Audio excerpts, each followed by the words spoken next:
现场揭开精彩彩球，迈向前多元丰富的台南运动嘉年华9月开始，一系列体育活动要正式甲大家见面。李秀亚车伫启动仪式当中的艺人郭元军，就因为热爱运动，嘛为9月7号开始，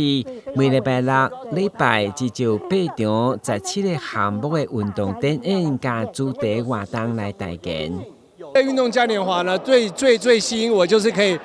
有更多的时间可以陪伴小孩子之外呢，就是可以很安全的运动，然后呢又可以很开心的运动，然后呢又可以很凉爽的运动，就是呢运动不需要再找借口了。开始郭元军所讲的运动会当凉爽，唔免拍热，就是上届新演的 AR 科技运动体验当中的躲避球比赛，参赛者只要叮当身体加握手，就当拍出气功，完成进攻加防守，欢迎组队报名参加。AR 的那个躲避球运动，那相信说很多的小朋友在这个虚拟活动内，又可以来参与运动项目的这个体验，非常的特别。那应该也会吸引很多的不管是家庭式的活动，还是说我们个人的活动都有，也邀请所有的好朋友可以一起来参与。我们台南市有103个运动协会，那运动协会里面有很多不一样的，所以我们就办了一场让市民来体验的也有这个比赛活动的，也有虚拟活动的，所以欢迎我们市民大家一起来参加。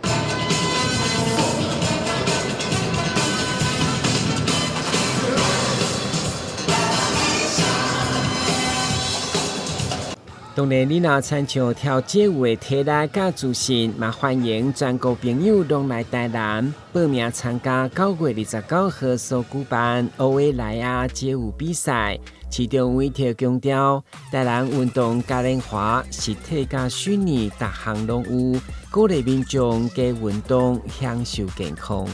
今年的运动嘉年华非常多的赛事，包括线上的，包括线下的，包括虚拟的，包括实体的，包括我们有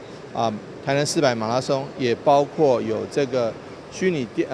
这个自行车的竞速，那这个活动很多活动应有尽有，非常的精彩。那其实运动嘉年华的用意是希望提倡大家多运动，那维持良好的体魄，然后维持良好的健康，也能够这个对自己、对家人、对自己的荷包也都是很好的。因此呢，欢迎大家来参加台南运动嘉年华，而且今年我们推出台南运动护照，不管你参加哪些重要的或大型的一些运动